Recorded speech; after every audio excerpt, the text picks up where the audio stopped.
नमस्कार, स्वागत है आपका पीताम्बरा परिवार में। आज हम बात करेंगे सिद्धियों के विषय में। वैसे तो आपने सुना होगा कि अष्ट सिद्धियां नवनिधियां रहती हैं, इस पर बहुत सारी वीडियोस भी हैं। एक सीरीज हमने भी शुरू की थी अष्ट सिद्धियों के बारे में, जिसमें हमने प्रत्येक सिद्धि के बारे में विस्तार से बताना शुरू किया था, लेकिन कुछ कारणों से हमें वो बंद करनी पड़ी, क्योंकि लोग घर पर ही बिना दीक्षा के और बिना कोई पूरा ज्ञान प्राप्त किए ही वो साधना घर पर करने लगे और कुछ साइड इफेक्ट उनको आए, क्योंकि उन्होंने बिना गुरु वो साधना की। खैर, हम उस विषय पे बात नहीं करेंगे। आज हम बात करेंगे कि जब आप कोई साधना करते हैं तो आपको कौन सी सिद्धि प्राप्त हुई है, ये आप कैसे डिसाइड करेंगे। हम अष्ट सिद्धियों के बारे में बात नहीं कर रहे हैं, हम बात कर रहे हैं एक साधना से प्राप्त होने वाली सिद्धि। किस प्रकार, अब आपको ये हम विस्तार से बताएंगे। देखिए, मान लीजिए आप कोई साधना कर रहे हैं, चाहे वो माँ बगलामुखी है, माँ गायत्री साधना है, माँ काली है या माँ तारा है, भोले शंकर साधना है, विष्णु भगवान जी की कोई साधना है, या फिर कोई भी साधना है मान के चल लीजिए। फॉर एग्जाम्पल हम बात करते हैं कि आपने माँ बगलामुखी साधना आप कर रहे हैं और ये आपने शुरू किया, प्रॉपर दीक्षा लिया, या जो भी नियम थे वो आपने सारे नियम पालन करे, तो आपको कितनी तरह की सिद्धियां प्राप्त होती हैं।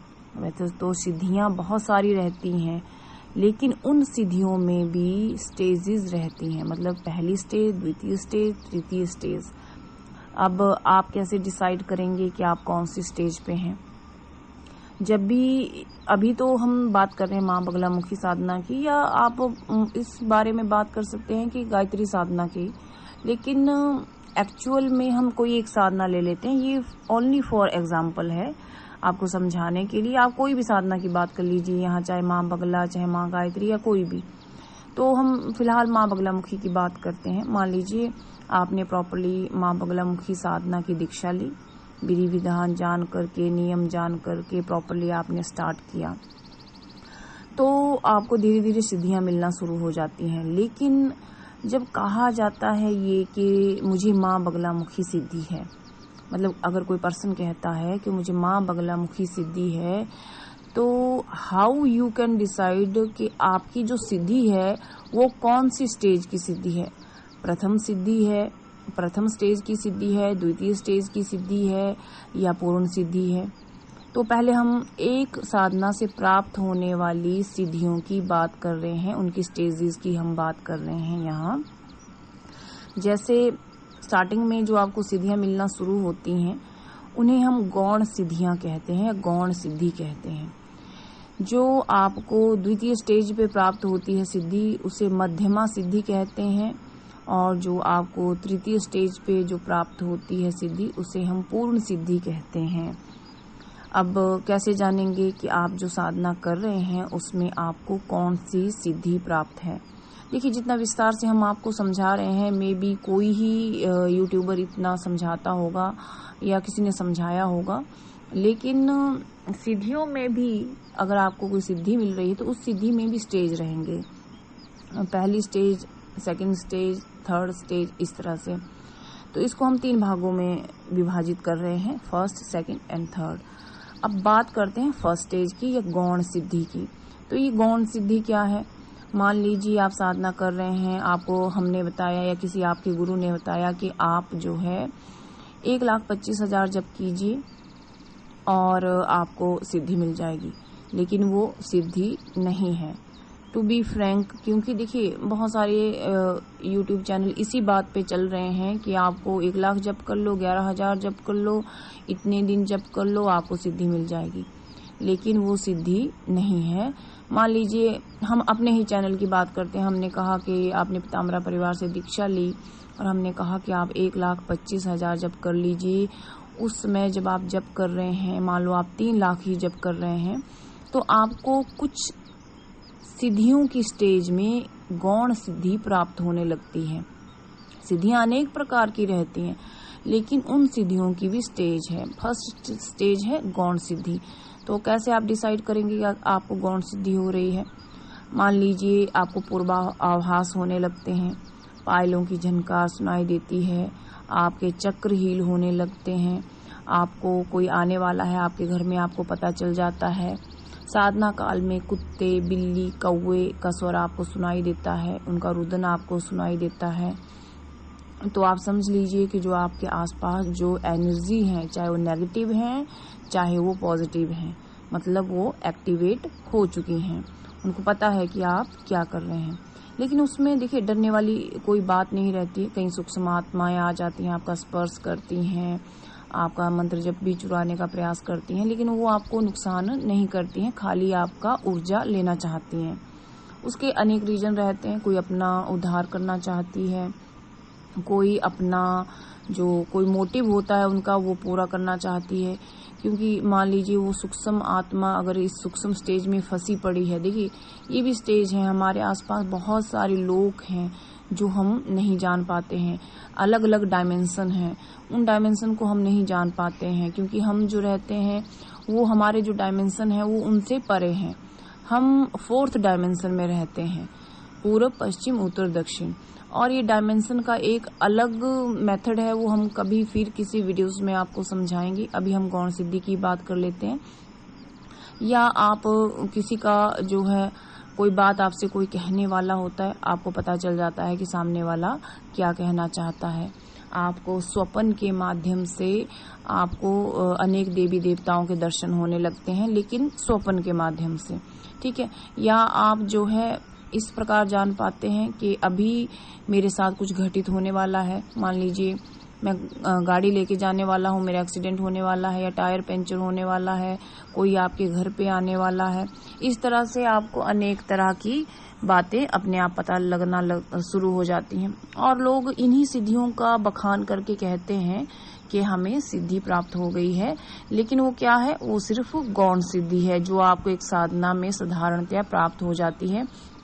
लेकिन गौण सिद्धि भी इतना आसान नहीं है, क्योंकि गौण सिद्धि मिलना भी इस कलयुग में बहुत बड़ी बात है। जैसे किसी की मन की बात जान लेना, कोई घर में आने वाला है या आज ये होने वाला है। कई बार आपसे सूक्ष्म आत्माएं संपर्क करना शुरू कर देती हैं, तो उसी में आप ये जान पाते हैं कि मुझे गौण सिद्धि है। अगर आप सबके साथ ऐसा हो रहा है तो इसका मतलब आपको गौण सिद्धि है। अब बात करते हैं हम मध्यमा सिद्धि के बारे में। मान लीजिए आप गौण सिद्धि से आपने 1.5 लाख, 3 लाख या 5 लाख जप कर लिया, आपको गौण सिद्धि प्राप्त हुई और उसके सिम्टम हमने आपको बता दिए। उसके बाद क्या रहता है कि आप अपना जप बढ़ाते जाते हैं, उसको कंटिन्यू रखते हैं। देखिए किसी भी साधना में सबसे ज्यादा इम्पोर्टेंट है मंत्र जप। मान लीजिए आप उस मंत्र जप को बढ़ा लेते हैं। अब बगलामुखी माँ की बात करते हैं कि अगर आपने उनका मंत्र जप लिया है हमसे और उसको आप 36 लाख तक ले जाते हैं, तो इसका मतलब है, मान लो आपने 36 लाख के अराउंड वो आपने कर लिया, तो आपको प्राप्त होगी मध्यमा सिद्धि। मध्यमा सिद्धि में क्या होगा कि आपको दिव्य अनुभूतियां होना शुरू हो जाएंगी, देवी देवता प्रत्यक्ष होने का प्रयास करेंगे, ठीक है। देवी देवता मानव रूप में भी आपके पास आ सकते हैं, पहचानना आपके ऊपर है, ठीक है। जो आपकी यक्षिणियां हैं, परियां हैं, अप्सरा हैं, वो भी आपसे आकर्षित होने लगती हैं, वो आपकी सहचरी बनने का प्रयास करती हैं। और मध्यमा सिद्धि में एक और बात रहती है कि मान लीजिए आप किसी से टेलीपैथी करना चाहते हैं, तो आप किसी से भी टेलीपैथी करने में सक्षम हो जाते हैं। ये मध्यमा सिद्धि के अंदर आता है। अब बात करते हैं हम पूर्ण सिद्धि की। पूर्ण सिद्धि ही एक्चुअल सिद्धि है। मान लीजिए आपने 50 लाख से ऊपर या 1 करोड़ तक या 13 करोड़ तक अगर आपने पूर्ण सिद्धि अगर आप प्राप्त करना चाहते हैं, तो इतना जप तो होना ही चाहिए किसी भी साधना में। मान लीजिए आपको पूर्ण सिद्धि हो गई, कैसे पहचानेंगे आप? पहली बात, जब पूर्ण सिद्धि होगी तो माँ साक्षात या आपका जो भी इष्ट रहेगा, मान लो आप भगवान विष्णु की साधना कर रहे हैं, आप माँ काली की साधना कर रहे हैं, भोले शंकर की साधना कर रहे हैं, तो आपके साथ वो प्रत्यक्ष वार्तालाप करेंगे। मान लीजिए आप किसी स्थान पे बैठे हैं, वहां पे एक ऐसा डायमेंशन बनेगा या एक ऐसा ऊर्जा का जो वातावरण है वो तैयार होगा कि उस वातावरण में सिर्फ आप और आपके इष्ट होंगे। जो आसपास के लोग हैं वो आपके इष्ट को नहीं देख पाएंगे, लेकिन आप खुली आंखों से भी अपने इष्ट को देख पाएंगे। आपके इष्ट आपसे बात करेंगे, आपके हाथ से भोजन करेंगे, आपके हाथ से फल ग्रहण करेंगे। मान लीजिए आपको कोई बात करनी है उनसे, वो एकदम तुरंत आपके पास दौड़े चले आएंगे।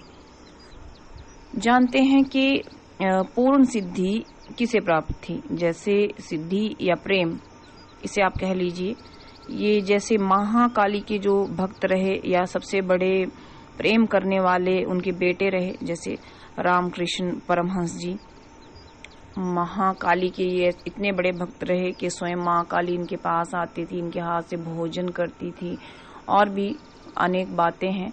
और जैसे बामा शेरपा, जिन्हें एक पगलेट के रूप में भी जाना जाता था, लेकिन वो पगलेट नहीं थे, उन्हें उनकी पूर्ण सिद्धि प्राप्त थी या उन्हें उनकी प्रेम सिद्धि प्राप्त थी। उनका प्रेम इतना अटूट था माँ तारा के प्रति कि वो अगर अपना झूठा भोजन भी माँ तारा की तरफ फेंकते थे तो माँ तारा सहर्ष उसको ग्रहण करती थी। जब भी आप उनकी जीवनी उठा के देख लीजिए, जब भी वो भोजन करते थे तो कैसे करते थे कि जब वहाँ के राजा महाराजा या जब भी उनको भोग लगाने के लिए कोई भी वहाँ आता था तो सबसे पहले उनके हाथ से थाल छीन करके खुद खाते थे, और झूठा भोजन माँ तारा की जो पीठ है उसमें जो एक्चुअल जो माँ है, माँ तारा की जो साक्षात मूर्ति है, उसकी तरफ वो फेंक देते थे, मतलब अपना झूठा भोजन। और लोग कहते थे कि देखो कितना पागल है, माँ को झूठा भोजन खिला रहा है, माँ की तरफ अपनी जूठन फेंक रहा है। लेकिन नहीं, माँ उनसे, उनके प्रेम से इतनी वशीभूत थी कि माँ को पता है कि ये मेरा बच्चा है, और अगर ये अपना जूठन भी मुझे दे रहा है तो वो जूठन नहीं, वो उसका प्रेम है। तो इस तरह से इसे पूर्ण सिद्धि कहते हैं, या पूर्ण प्रेम सिद्धि इसे कह सकते हैं, पूर्ण प्रेम सिद्धि। लेकिन पूर्ण सिद्धि उसी को ही प्राप्त होती है, किसी तंत्र मंत्र करने वाले को प्राप्त नहीं होती है। प्रथम सिद्धि तंत्र मंत्र करने वाले को प्राप्त हो सकती है, लेकिन पूर्ण सिद्धि केवल जो इष्ट को प्रेम करते हैं उनको ही प्राप्त होती है। ना सही उनको सही से मंत्र जब आता हो, ना सही उनको कोई करन्यास, हृदयान्यास, ये वो मुद्राएं, जो साधना में मुद्राएं प्रयुक्त होती हैं, ना उनको वो आती हों, लेकिन यदि उनका अपने इष्ट के प्रति प्रेम सच्चा है, लगन सच्ची है, जो अपने प्रभु के लिए आंखों में आंसू लेकर के रहता है, तो उसके लिए माँ, उनके इष्ट या कोई भी देवी देवता साक्षात उन्हें आना ही पड़ता है। एक कथा भी है इससे रिलेटेड। श्री कृष्ण जी के एक भक्त थे, उन्होंने वो मतलब श्री कृष्ण जी को बहुत प्रेम करते थे, और वो क्या क्या घटना उस समय घटित हुई थी वो हम किसी वीडियो के माध्यम से आपको बताएंगे। वो सुन के आपको पता चलेगा कि आपका प्रेम और आपका मंत्र जप ज्यादा महत्वपूर्ण है, और बाकी जो साधना काल में जो चीजें की जाती हैं जैसे करन्यास, हृदयान्यास, विनियोग, ये वो सब जो है वो प्राप्ति, उनसे आपको कुछ भी प्राप्ति नहीं होने वाली है। वो सिर्फ सूचक हैं कि आप कुछ कर रहे हैं, आप इस क्षेत्र में कुछ कर रहे हैं। और उसका क्या है, क्यों लोगों ने इस साधना पद्धति को इतना टफ बना दिया है, उसके बारे में भी हम फिर कभी बात करेंगे। अभी हम बात कर रहे हैं पूर्ण सिद्धि के बारे में। तो जैसे जैसे किसी को पूर्ण सिद्धि प्राप्त होती जाती है, वो समाज से दूर होता जाता है, वो परिवार से दूर होता जाता है। बेशक वो पारिवारिक व्यक्ति हो, लेकिन वो परिवार में रहकर भी सन्यासी का ही जीवन जीता है।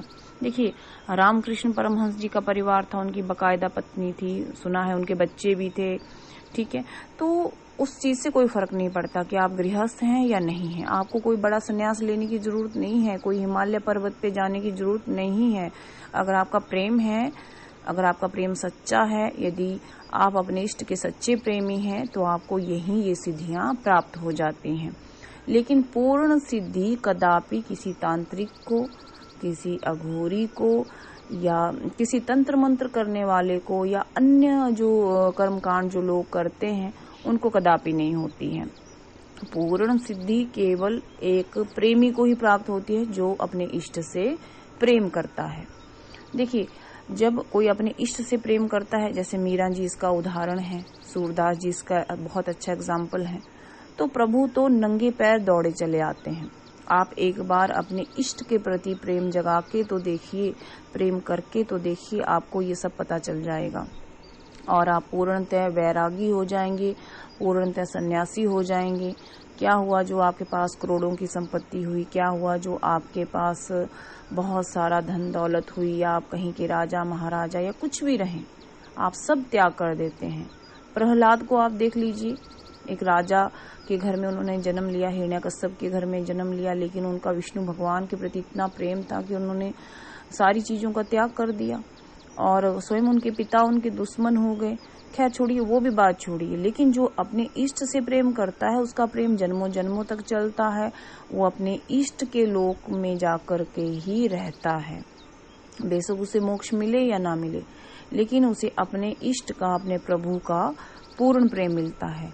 अगर आप सभी को ये वीडियो अच्छी लगी हो तो लाइक और शेयर कीजिए। धन्यवाद, धन्यवाद, धन्यवाद।